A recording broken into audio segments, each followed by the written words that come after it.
Smoking cigars with Howlinblind, Buddy Slim. Let's go smoke cigars with Howlinblind, Buddy Slim. We can get all kinds of cool information from him while smoking cigars with Howlinblind, Buddy Slim. On YouTube, on YouTube, on YouTube. Damn it, I'm on. Oh, how's it going? Smoking cigars with Howlinblind, Buddy Slim. Hope you like my new theme song. The first one I dug a whole lot because I'm a big Top Cat fan, but I wanted to try something different.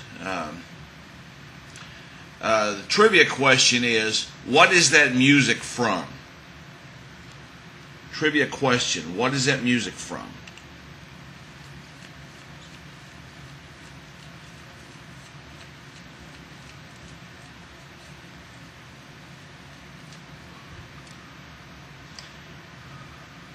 Some of you Texans will probably get it. And what I want to know is who was the original band, what album it was off of, and who wrote the song, and who originally sung the vocals that you don't hear. Smoking Cigars with Howlinblind, Buddy Slim.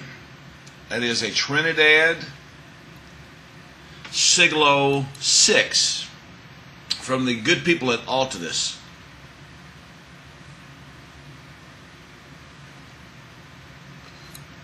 Excellent cigar. Here on August the 9th of 2009, a Sunday. I got an orange juice going there. I just had some bacon and eggs. Oh, well, the original topic that I wanted to talk about today, and I might touch on it just a bit, is police brutality. If you go on YouTube and you type in police brutality, cops tasing people, cops out of control, there's a whole channel called Cops Out of Control, where a lot of the stuff is documented on the news. Cops, their original job was to protect and serve the people of their community.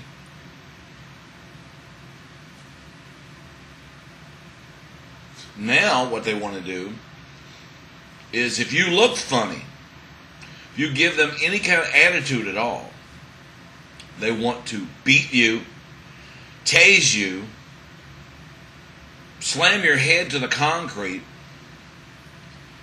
There's a couple on here that really are cool, when interesting, I won't say cool, but interesting, when the charge that they arrested somebody on was resisting arrest. Okay, how can you resist arrest unless you're being arrested for something else? But they state, we're arresting for resisting arrest. Well, what else did he do? Nothing.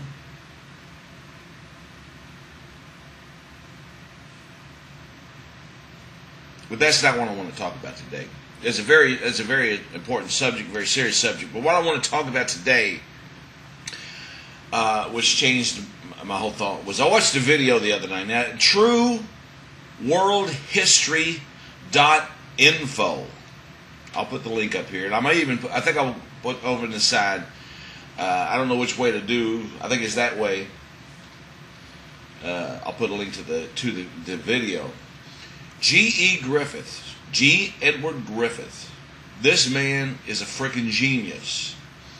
This man wrote the book called The Creature from Jekyll Island. He was the one man who had the guts to write a book and tell the American people how we were duped, swindled, and tricked back in 1913.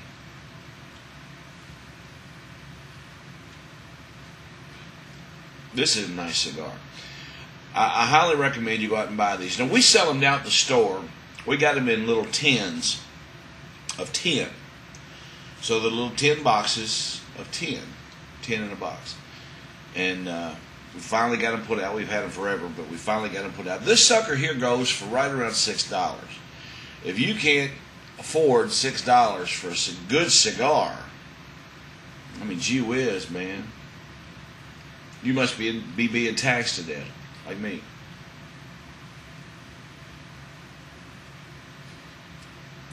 But G.E. Griffith did this video. It's an interview about the difference between individualism and collectivism. And then he goes into the different definitions of individualism and collectivism. Basically, collectivism is fascism. It's, let's take from everybody so we can have it. You know, collectivism is whatever's good for the majority. Let's go over at Howlinblind's house because he's got some cigars, and let's take all his cigars because we have none. Individualism is Howlinblind's got some cigars. Let's go buy some. And let's make it easy for people to do that.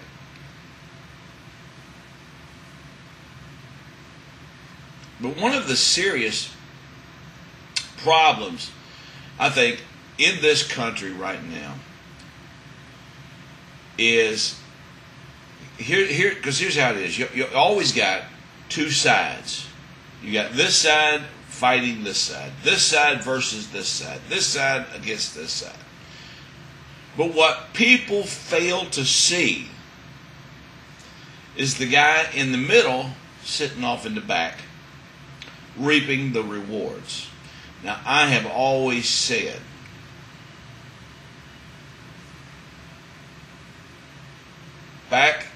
as far back as when I was listening to Rush Limbaugh, which was back when I was in my 40s, that this country, and get ready for this, people, check me if you think I'm wrong. Leave comments. I have no buffers, no way to stop your comments. I won't stop your comments. If you want to put a comment out there that's going to make you look like an idiot, feel free to do so.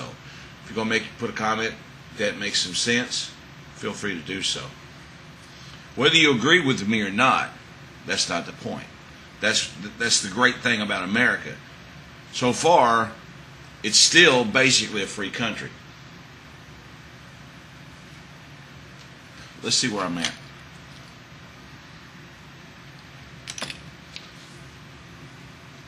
There are some true racists in this country. The Ku Klux Klan. Evil bunch of people. But the majority of the people in this country are not racist. White or black. Now, there are some black racists. I'll give you that too. But here's what happened. Here's my opinion. You think about it. It's called divide and conquer. As long as the white people are blaming the blacks for affirmative action, and that's why we can't move up in the company, the government's happy with that.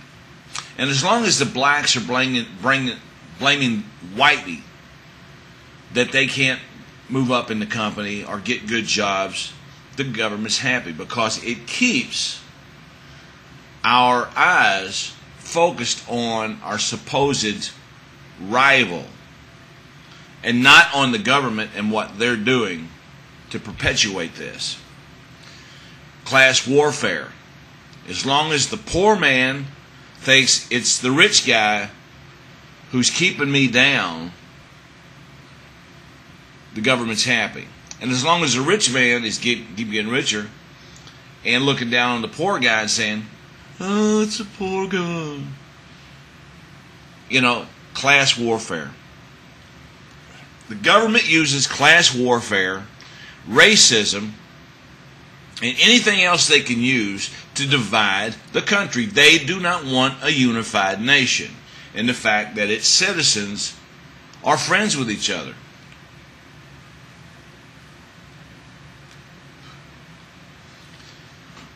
I got plenty of black friends, but you know what? I don't call them black friends. I call them friends.